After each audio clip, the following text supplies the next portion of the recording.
पर सामाजिक परिवर्तन के महानायक मानवर कांशीराम जी ने एक स्लोगन दिया था, जिसकी जितनी संख्या भारी उसकी उतनी हिस्सेदारी के रास्ते चलते हुए हम समाज के सभी वंचित उपेक्षित समाज को कोशिश करेंगे सत्ता शासन में हिस्सेदार बनाकर हुक्मरान बनाने का, सम्मान स्वाभिमान के साथ जीने का प्रदेशवासियों को अवसर देने का हमारा प्रयास होगा। इसी के साथ ही साथ जो आज यहाँ पर 9 पार्टियों के राष्ट्रीय अध्यक्ष और संस्थापक यहाँ इकट्ठे हैं, उनको मैं धन्यवाद देता हूं कि उन्होंने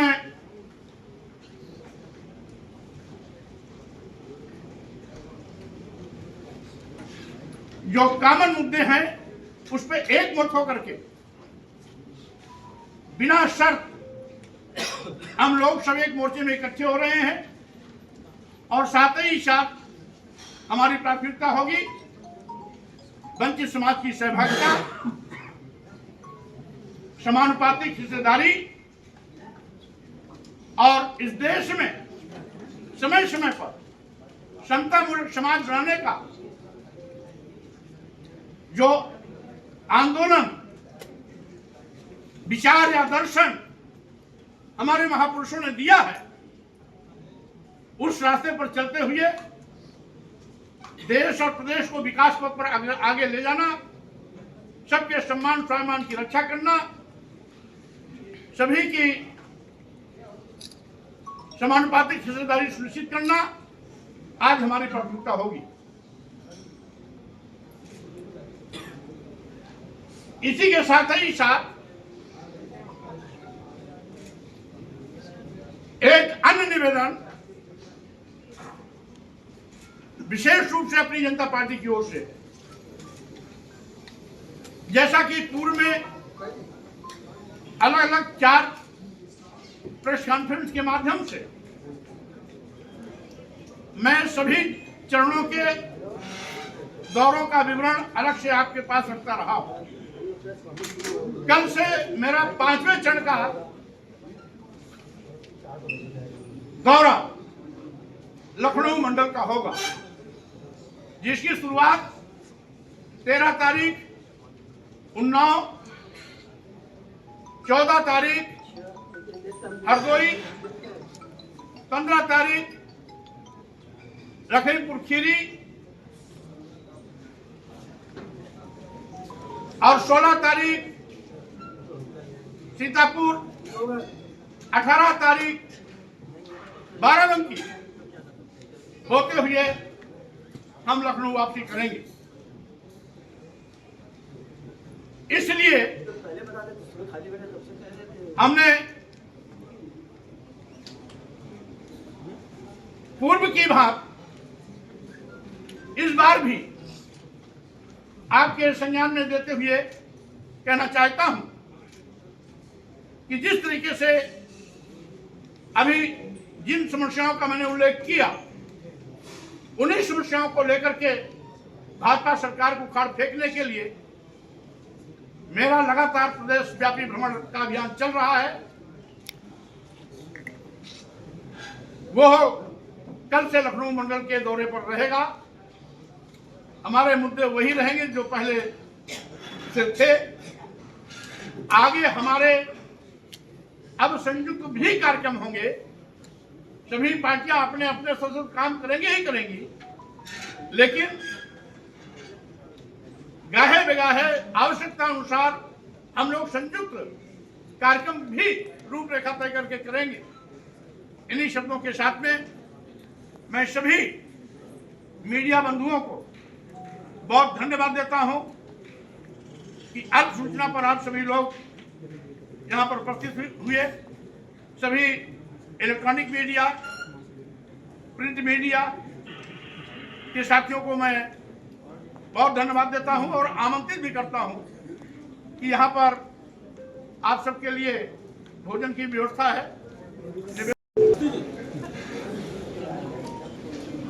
दलों को मिलाकर के जो लोक मोर्चा गठित किया गया है उसके मुख्यमंत्री पद के दावेदार जो चेहरा हम लोगों ने आप लोगों के सामने मीडिया बंधुओं के सामने प्रस्तुत किया है, उनका नाम आप लोग जानते हैं, उनका नाम बताने की जरूरत नहीं है।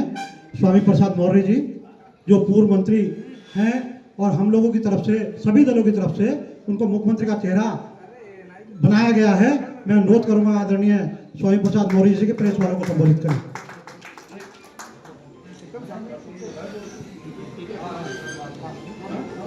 मैं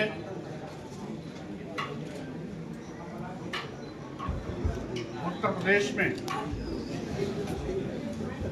जिस तरीके से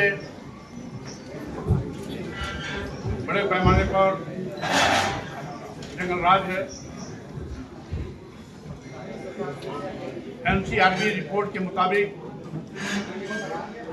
पूरे देश में उत्तर प्रदेश आपराधिक घटनाओं में पहले नंबर पर है, जहां नित्य प्रति बलात्कार की सैकड़ों घटनाएं घटती हैं। गुंडा राज से जनता त्रासत्राई कर रही है, कानून व्यवस्था ध्वस्त हो चुकी है। इसके साथ ही साथ सरकार की गलत नीतियों के चलते देश का करोड़ों नौजवान बेरोजगार हो गया है। आज नौकरी के नाम पर श्रम का शोषण हो रहा है। आउटसोर्सिंग नौकरी के नाम पर 8,000, 10,000, 12,000 की नौकरी हाईली क्वालिफाइड नौजवानों को दे करके उनके श्रम का दोहन किया जा रहा है, शोषण किया जा रहा है। महंगाई से आम जनता त्रस्त है। वहीं पर 140 करोड़ की आबादी में 80 करोड़ जनता की जिंदगी 5 किलो 10 किलो चावल पे आगे ठहर गई है। यानी देश में 80 करोड़ लोग ऐसे हैं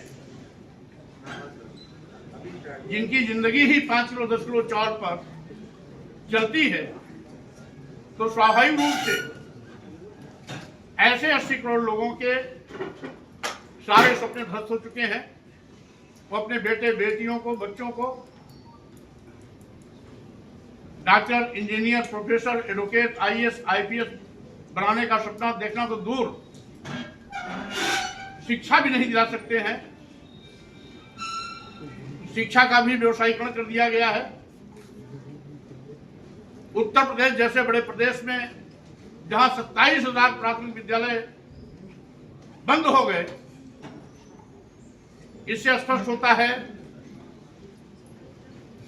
कि उत्तर प्रदेश सरकार ग्रामीण शिक्षा खत्म करने पर आमादा है और महंगी शिक्षा के माध्यम से गांव, किसान, गरीब, मजदूर के बेटे बेटियों को उस शिक्षा से वंचित किए जाने की साजिश की जा रही है। साथ ही साथ कृषि प्रधान इस देश और प्रदेश में किसान दर दर की ठोकरें खा रहा है। यहां तक कि सत्ता में बैठे हुए डबल इंजन की सरकार लाभकारी मूल्य देने का वादा करने के बावजूद भी आज तक लाभकारी मूल्य नहीं दिया। और साथ ही साथ न्यूनतम समर्थन मूल्य की घोषणा भी सरकार नहीं कर रही है। 3.5 साल से लगातार धरना देने के बावजूद भी, जिसमें 800 से ज्यादा किसान शहीद भी हो गए, उसके बावजूद बड़ी लंबी चौड़ी बात करने वाले, जुबानी जुबान अन्नदाता कह के खुश करने वाले सत्ता में बैठे हुए प्रधानमंत्री और मुख्यमंत्री किसानों की एक भी नहीं सुन रहे हैं। विशेष रूप से भारतीय संविधान की कसम खा करके सत्ता में बैठने वाले संवैधानिक पदों को सुशोभित करने वाले आज खुद संविधान की धज्जियां उड़ा रहे हैं। संविधान प्रदत्त अनुसूचित जाति अनुसूचित जनजाति पिछड़े वर्गों का आरक्षण शून्य निष्प्रभावी कर रहे हैं। इसके साथ ही साथ सामान्य मेरिट से भी ज्यादा मेरिट पे आने वाले SC, ST, OBC के छात्रों को या प्रतियोगी छात्रों को इंटरव्यू में नॉट फाउंड सुटेबल कह करके उन्हें वापस कर दे रहे हैं। यानी आरक्षण तो खत्म कर ही रहे हैं। सामान्य से ज्यादा अंक पाने वाले के बावजूद भी नॉट फाउंड सुटेबल कह करके आज जाति द्वेष भावना से प्रेरित होकर के सरकार दलित आदिवासी पिछड़े समाज के साथ दोहरा चरित्र अपना रही है। वहीं पर अल्पसंख्यक समाज में भय और दहशत पैदा कर धार्मिक उन्माद फैलाकर आज कहीं न कहीं भाईचारा को खत्म करने पर सरकार आमादा है। हिंदू मुसलमानों को आपस में लड़ा करके संविधान के दिए गए निर्देशों की धज्जियां उड़ाने पर सरकार आमादा है। इसके साथ ही साथ अभी परसों में सुल्तानपुर गया था, जहां महेंद्र और एडवोकेट की दिन दहाड़े हत्या हुई। 48 घंटा से ज्यादा बीत जाने के बाद अभी तक कोई गिरफ्तार नहीं हुआ।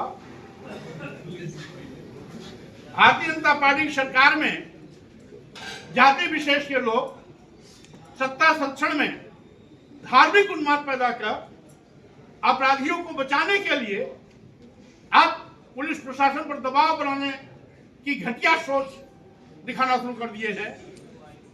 कौशाम्बी में